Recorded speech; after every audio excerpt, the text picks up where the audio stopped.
नमस्कार।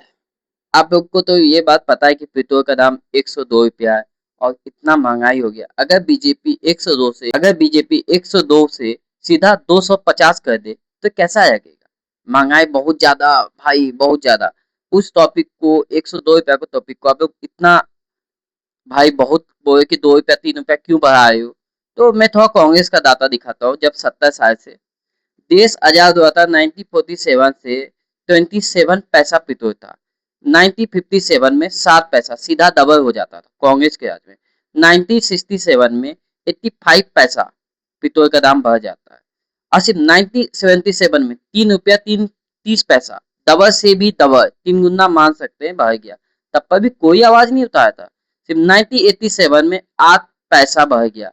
मतलब भाई कितना, 3 गुना भी मानो यार बढ़ गया, तब पर भी कोई आवाज भी नहीं।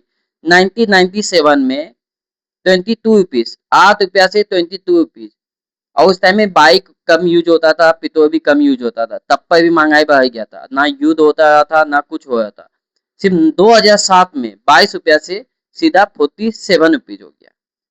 और 2017 आजादी का इतना साल, 70 रुपया पेट्रोल का दाम। 2026 102 रुपया। अगर 70 का 140 रुपया पेट्रोल का दाम करता, दोगुना करता, तो हम मान सकते थे बीजेपी भी बहुत महंगाई बढ़ा है।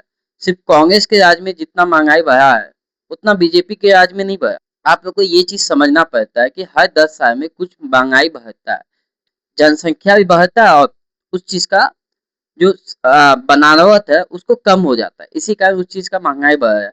और इसका उपाय एक के ईवी गाड़ी यूज कीजिए। मेरा सलाह ये है, बाकी आप लोग की मर्जी। कमेंट बॉक्स में इस बात का जवाब दे सकते हैं।